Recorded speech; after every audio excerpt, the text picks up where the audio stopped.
From ప్రజల చేత ప్రజల కొరకు ఎన్నుకోబడ్డటువంటి ప్రజా సంబంధమైన ప్రభుత్వాలు మాత్రమే ఈ శోభకృతు అనేటువంటి పేరు కలిగినటువంటి సంవత్సరాల్లో వస్తాయని శాస్త్రం.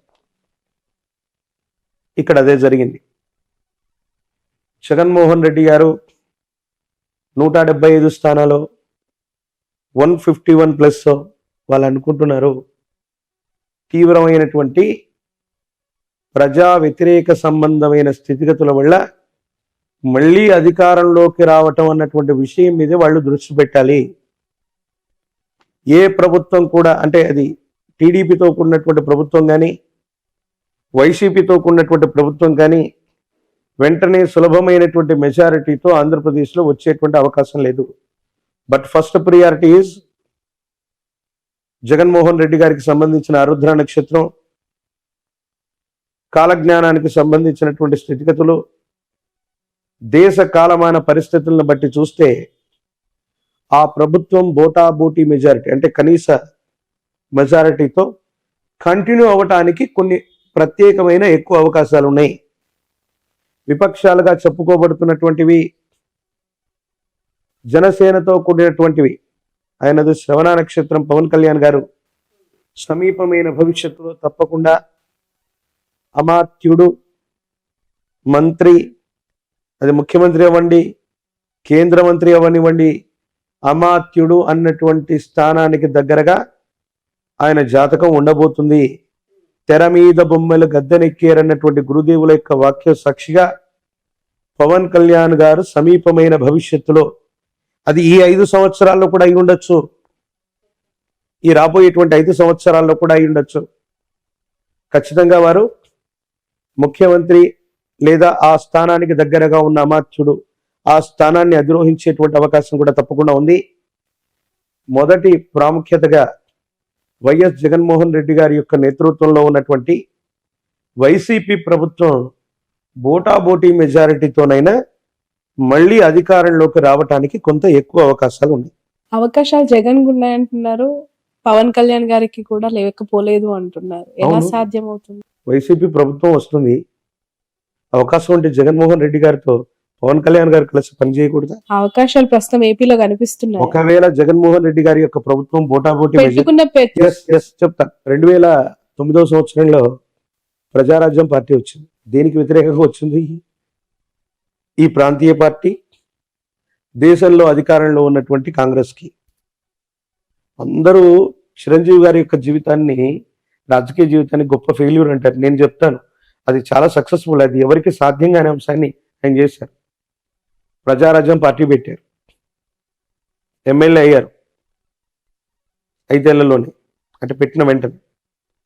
ఎంపీ, రాజ్యసభ అయ్యారు, కేంద్ర మంత్రి కూడా అయ్యారు. 5 సంవత్సరాల తర్వాత పార్టీ విలీనం అయింది. ఎన్టీఆర్ గారు కూడా ఇటు దేశంలో ఇటు రాష్ట్రంలో చక్రం తిప్పగలిగినటువంటి స్థితి ఎన్టీఆర్ గారికి కూడా లేదు. పార్టీ పెట్టారు, ముఖ్యమంత్రి అయ్యారు అంతే. కానీ చిరంజీవి గారు పార్టీ పెట్టినటువంటి నేపథ్యంలో జగన్మోహన్ రెడ్డి గారు బయటికి వెళ్ళిపోవడం వల్ల కాంగ్రెస్ ప్రభుత్వం మైనారిటీలో పడితే కిరణ్ కుమార్ రెడ్డి గారు ముఖ్యమంత్రిగా ఉండడానికి కారణం చిరంజీవి గారు అయ్యారు.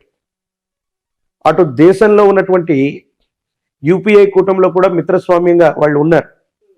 అటు దేశంలో రాష్ట్రంలో 2 గవర్నమెంట్లో పనిచేసి 5 సంవత్సరాల తర్వాత వాళ్ళు విలీనమైపోయారు కాంగ్రెస్లో.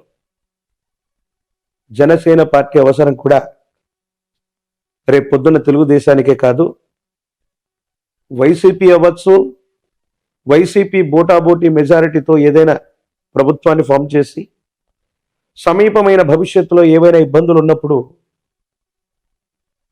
అది పవన్ కళ్యాణ్ గారికి సంబంధించిన పార్టీకి సంబంధించిన ఎమ్మెల్యేలతో, ఇప్పుడు జనసేన ఎమ్మెల్యే వైసీపీతోనే కలిసి ఉన్నాడుగా.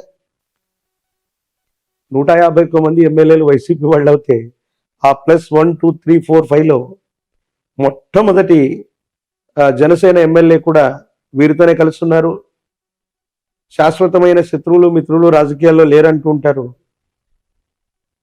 ఈసారి వైసీపీ ప్రభుత్వం ఒకవేళ వ్యవస్థీకృతమై గవర్నమెంట్ని ఫామ్ చేసిన 5 సంవత్సరాల్లోపు ఏదైనా అస్థిరమైనటువంటి ప్రభుత్వం ఏర్పడితే పవన్ కళ్యాణ్ గారి యొక్క నేతృత్వంలోని జనసేన కూడా భాగస్వామ్యం అవ్వచ్చు. లేదా వీటన్నిటికీ కూడా సమీప భవిష్యత్తులో ఆల్టర్నేట్గా ఉండి జనసేన సొంతంగా అవకాశం అంటే మళ్ళీ రాబోయే 5 సంవత్సరాలకు అటు ఇటుగా సొంతంగా వాళ్ళుగా ప్రభుత్వాన్ని ఏర్పాటు చేయగలిగిన స్థితి కూడా ఖచ్చితంగా ఉంది. ఖచ్చితంగా పవన్ కళ్యాణ్ గారు జీవితకాలం అంటే మళ్ళీ ఎక్కువ ఏళ్ళు అనుకునేరు, 5 సంవత్సరాల కాలానికి అటు ఇటుగా. చాలా మంది ఆయన జాతకం గురించి ఏదో చెప్తున్నారు.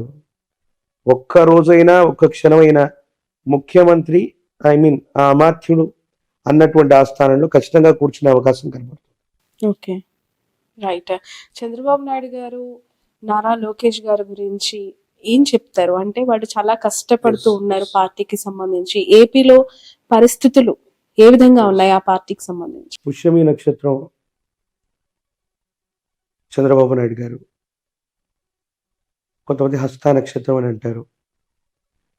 వారి జన్మజాతకాన్ని అనుసరించి ఒకవేళ నా ప్రశ్నాశాస్త్రాన్ని అనుసరించి చూస్తే 2 సంవత్సరాల క్రితం చెప్పాను, 2023లో ఇబ్బందికరమైనటువంటి స్థితిగతులు, ఆరోగ్యపరమైనటువంటి అంశాలు, ఇబ్బందులు ఆయన యొక్క జన్మజాతకంలో కేతు సంబంధమైనటువంటి స్థితిగతి అధికంగా ఉండటం వల్ల కొన్ని ఇబ్బందులు, సమస్యలు, ప్రతిబంధకాలు ఇప్పుడు ఆయన జాతకంలో జరుగుతున్నాయి. కానీ నారా లోకేష్ గారి యొక్క జాతకం మాత్రం బాగుంది. చంద్రబాబు నాయుడు గారి యొక్క జాతకంలో మనం ఇందాక అనుకున్నాం, మారక దశలు, ద్వితీయ సప్తమ స్థానాల్లో ఉన్నటువంటి గ్రహాలు వాటి యొక్క దశలు వచ్చినప్పుడు మనిషికి మరణ సమానమైనటువంటి కష్టం వస్తుంది. వారి యొక్క జాతకాన్ని నేను అనాలిసిస్ చేస్తే 2002-2004 మధ్యలో సప్తమ స్థానానికి సంబంధించి శనికి సంబంధించినటువంటి దశ జరిగింది, అంతర్దశ. అలిపిరి ఘాట్లో ఓ పెద్ద ప్రమాదం సంభవించింది. అప్పుడు ఆయన ముఖ్యమంత్రిగా ఉన్నారు, మన ఉభయ ఆంధ్రప్రదేశ్కి ముఖ్యమంత్రిగా ఉన్నారు. అప్పుడు వెంటనే వారు బై ఎలక్షన్స్కి వెంటనే వెళ్ళిపోవడం, ముందస్తు ఎన్నికలకు వెళ్ళిపోవటం, రిజైన్ చేయటం. ప్రాణం మాత్రం కాపాడుకోగలిగారు, పదవి పోయింది. 10 ఏళ్ల వరకే మళ్ళీ ఆయన అధికారంలోకి రాలేదు. మళ్ళీ కమింగ్ టు ద్వితీయ సప్తమ స్థానాలకు సంబంధించిన స్థితిగతుల్లో అలాంటి అంతర్దశలు 2023లో మొదలయ్యాయి. కొన్ని చిన్న ఇబ్బందులు, వెంటనే అధికారంలోకి రావటానికి ఆయన మేధస్సు, శరీరం, ఆరోగ్యం సహకరించలేకపోవటం. 2028 నేను మళ్ళీ చెప్తున్నాను, 2028వ సంవత్సరం ప్రారంభానికి అటు ఇటుగా మాన్యశ్రీ మాజీ ముఖ్యమంత్రి వర్యులు శ్రీ నారా చంద్రబాబు నాయుడు గారి యొక్క జాతకంలో ఇబ్బంది కలిగించేటువంటి దశలు ఉన్నాయి. ఆరోగ్యపరంగా కానీ, మరణ సమానమైనటువంటి కష్టాలు కానీ, తీవ్రమైనటువంటి ఇబ్బంది కలిగించేటువంటి గ్రహగతులు 2028 ప్రారంభంలో ఆయనకు సంబంధించిన వ్యక్తిగతమైనటువంటి జాతకం, నాకు తెలిసినటువంటి ప్రశ్నాశాస్త్రాన్ని సంయుక్తం చేసుకుంటే ఇప్పటికే ఆయనకు సంబంధించిన కొన్ని విషయాల్ని భవిష్యత్తుకు సంబంధించి నేను ప్రిడిక్ట్ చేసి చెప్పడం జరిగింది.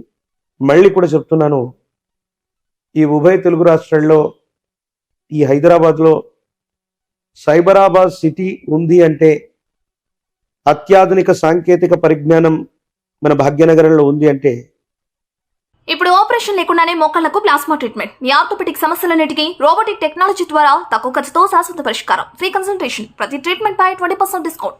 ఈ ఆఫర్ కొద్ది రోజులు మాత్రమే, త్వరపడండి. V9 hospitals 9281465842.